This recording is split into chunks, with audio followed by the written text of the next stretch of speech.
Hey guys, let's get more news about Lakers, but first, don't forget to subscribe and leave your like. Lakers defensive star eyeing return to court in Game 3, report. Matched up with Nikola Jokic and the Denver Nuggets, the Los Angeles Lakers have looked outgunned and outmanned in the playoffs. Help is on the way as Jared Vanderbilt wraps up his rehab. The 5-year forward hasn't played since February 1st, when he suffered a right midfoot sprain in a win over the Boston Celtics.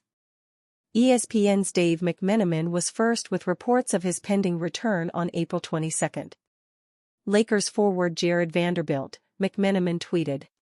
Out since February 1st with a right midfoot sprain, is eyeing a return to the court as early as Game 3 of LA's first-round series with the Denver Nuggets, a source familiar with the situation told ESPN on Monday.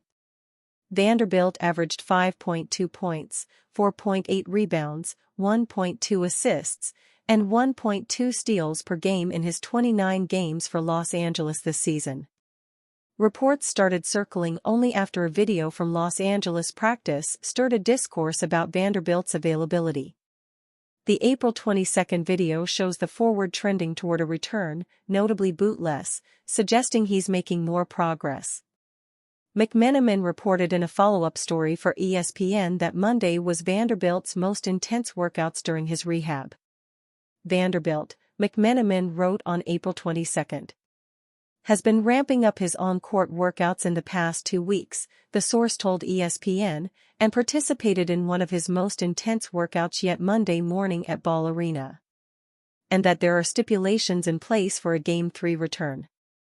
Vanderbilt's availability, McMenamin continued, will be determined based on how his body responds in the coming days leading up to Thursday's Game 3 in Los Angeles.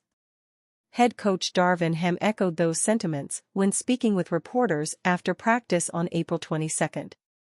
We'll see how he responds to what he did today, Ham told ESPN. And still, nothing is going to change in terms of new information. It's just a day-by-day thing. And so we have to see how he tolerates the recovery process. He exerted himself at a pretty high level today. So we'll see how he feels tomorrow. We'll just keep going day by day. Vanderbilt's value on defense could prove immeasurable in a series against two-time MVP Nikola Jokic. The sooner he returns, the sooner the Lakers have a real shot at upsetting this Nuggets team. His stat line is rarely popping off of the box score, but Vanderbilt earns every penny of his 4-year, $48 million deal with Los Angeles on the defensive end.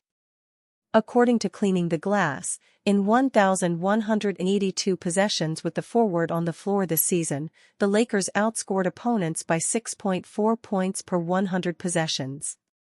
They do so by holding opponents to 111.4 points per 100 possessions, which ranks in the 86th percentile among the entire NBA. Against a Denver team that had 5 players score in double digits in both Games 1 and 2, Vanderbilt's impact, if he's healthy, could provide a much-needed boost to Los Angeles's chances. According to Land of Basketball, teams that take a 2-0 lead go on to win the series 92.7% of the time. That number is even higher for teams in the first round, at 93.4%.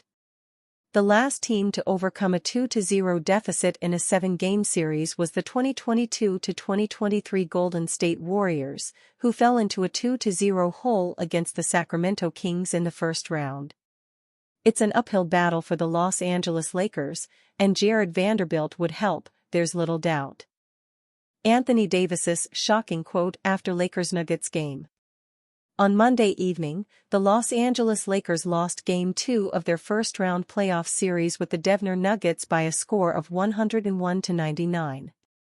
Despite leading by as many 20, the Lakers had a poor second half and Jamal Murray made a buzzer-beater to win the game. After the tough loss, All-Star forward Anthony Davis met with the media and shared an intriguing statement. Davis finished the game with 32 points, 11 rebounds, 2 assists, 1 steal and 1 block while shooting 14-19 from the field and 0-1 from the three-point range in 39 minutes of playing time. The Lakers shot 48.7% from the field and 43.3% from the three-point range, but they had more turnovers, 14-9, and were out-rebounded, 45-38. They are now 0-10 in their last 10 matchups with the Nuggets dating back to the 2022-23 regular season. Davis had another excellent regular season with averages of 24.7 points, 12.6 rebounds, 3.5 assists, 1.2 steals and 2.3 blocks per contest, while shooting 55.6% from the field and 27.1% from the three-point range. As for the Nuggets, they were led by Nikola Jokic's fantastic 27 points, 20 rebounds, and 10 assists. Game 3 of the series will be on Thursday evening in Los Angeles, California. Michael Malone doesn't care about Lakers' free throw disparity. They had a plus 500 differential this year. Nuggets head coach Michael Malone isn't concerned about the Lakers' season-long advantage in shooting free throws, given their impenetrable record against the franchise. Why should we? We keep winning. I didn't know that stat, but I'm basing it on what you're saying.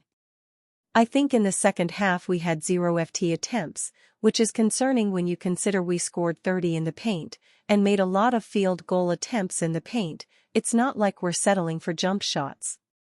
Malone made it clear that the Nuggets are playing a style of basketball that warrants more free throw calls. We are attacking, we are posting, we are playing to the rim. You'd think that would warrant a few free throws, at least 2.